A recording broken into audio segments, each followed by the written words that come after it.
I'm just Gus from Sweet as Sound, and I'm super honoured today to be talking to someone I've listened to for many years. His name's Tigerilla. He's just signed to BMG. Welcome, Tigerilla. Hey. Hey, mate. Thanks for having me.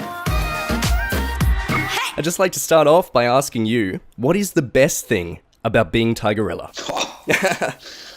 The fact that people call me Tiger Lily instead. Are you a fan of Tiger Lily? I do. I am familiar with her. I am, yeah. No, I know her pretty well, so it's kind of a bit of a running joke. So actually, speaking of your name now that you've brought it up, Tiger and Gorilla, is that where the name came from? Is it just two animals that you like? It's funny because that's kind of the common consensus, I guess, but long story short, but we used to kind of do things where when we were young, we would, if something wasn't what it was, so if it was hot outside, it would be cold, and then you'd say Rilla, so it'd be cold Rilla. Or if it was cold outside and you'd say it was hot Rilla, right?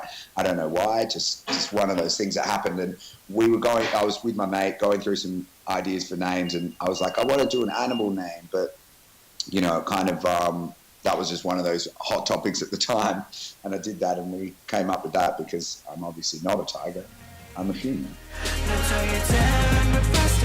Cool. So as I mentioned before, you've signed to BMG. Yes. That's a big deal, right? What's going to change in the way that you create music and the way that you perform now that you've signed to BMG? Well, the idea is that they are there to provide more opportunity in getting my music out there, not just as an artist, but as a producer and writer. I've had the opportunity to already go to Berlin this year, to LA this year, and basically they link up studio sessions. So it works as a network. To connect you with more people. Correct. Yeah. And then they basically go around and try and service my songs or my ideas. So say, for example, I've got 100 songs in my hard drive, but, there's only a handful of those that can actually get out to the world as Tigerilla songs. The idea is that they can get, maybe not all of them, but a bunch of them out to the world as songs, whether they be for myself or for someone else, as I become then a writer for them, or if they become a collaboration song, or if they become a sync in an ad on the television or for a movie. There's just a multifaceted way of connecting the music to people. I'm glad that you mentioned that you're more than just a producer.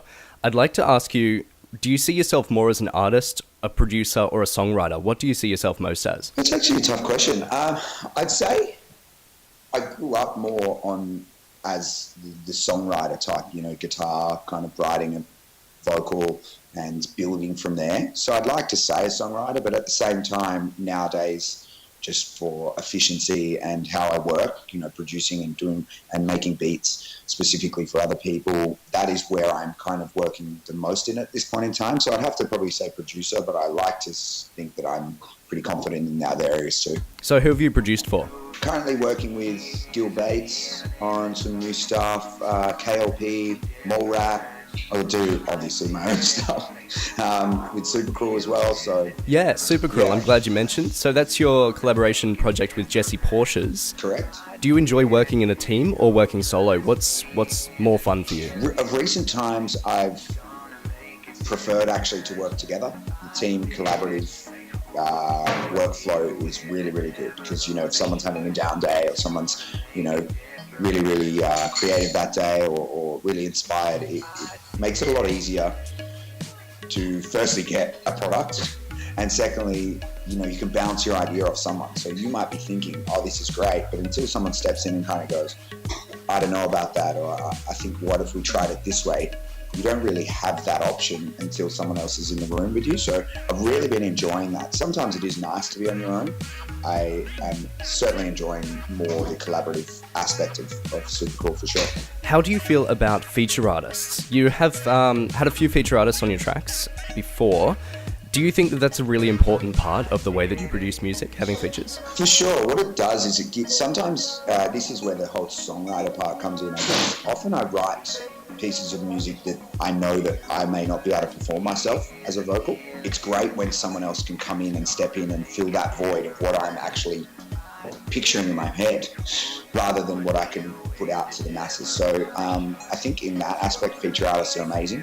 I also think there's nothing better than an artist coming out with their own song on their own, and it's because that's a bold thing and it's sometimes comes off as being even more amazing, you know. But having the touch points these days, you know, kids have access to everything. It's not like they had to go down to get your CD from the store, and it was a big ordeal, you know, a little while ago. So it felt quite amazing to get a piece of music, whereas nowadays you just a few clicks and you've got access to everything. So having a feature artist gives you a point of difference sometimes, or gives you, you know, they've got a fan base that you may not be able to access, and they're assisting you in accessing that and doing the same for them, accessing your fan base. So I think that having features is super important, and it's also a fun way to collaborate and get a product that may be a little different to what you could make on your own. I'd like to ask you a little bit about what genre you feel like you produce music the most in. What would you categorize your genre as? Oh, that's the toughest question of all. I knew you would find that tough. In fact, I read an article where it categorized you as, what was it, a genre-defying artist. Oh, there you go. Let's just keep it at that. So you agree with that? Yeah? I hope so. I mean, what I've always thought is, I love, like, there's certain music that I love at certain times. So right now I'm just into hip hop, all the new wave stuff. I just love the production, love where the direction's going. And so I'd say that's probably the majority of where I have my influence. Having said that, I still would put that into an electronic song that I'm making. These days, the lines between genres are becoming so blurred. Like, I mean, listen to a new Ariana Grande song, that probably the biggest pop star. There are so many hip hop influences in that music and it's so big. I mean, Drake, Post Malone, all of these big hip hop artists are coming out and making hip hop into pop. So I want to ask you as well, how important do you think it is to categorize music into genres? Do you think it's important these days? I don't think so. I think the only reason really is for like searchability or something like that. So if people wanted to search for, they love country music, they want to search for that, or they want, you know, they love rap music or they love rock music. I think that helps because you want to be able to, you know, or playlisting, or you want to just listen to a whole bunch of random music. You put on your rock playlist, you want it to represent what you want to listen to, right? But apart from that, I don't think so, because I guess pop music is popular music, right? It's the music that is at the forefront of what is popular. So rap music is pop music in my eyes, if that makes sense right now, because it's probably the most popular music in the world. I don't think they're void. I don't want to be the guy that says, you know, the genres are bad, but I just believe that it's not as important to label yourself, because everyone's musicians, you know, everyone, like, I love a folk song the same I love a rap song if the song's great to me, you know, whereas I'm sure there's a lot of people that are the same. Could you name for me a couple of your childhood artists, a couple of favorites that you grew up with, that you listen to now, and it's like a nostalgia trip?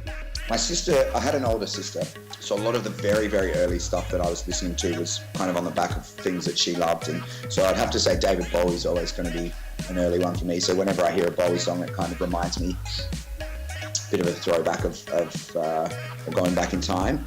I started then to get into, I was very much like a rock, you know, rock and roll, or even a crossing over into like metal world. So I loved like Avenged Sevenfold or Grinspoon and artists like that. You know, you hear, I just went to the Thebby actually the other night. I performed with Mookie. We did a song at the 5 Seconds of Summer show, and I was in the Theberton Theatre in Adelaide, and I remembered seeing Grinspoon there. That was one of the first concerts I think I went to.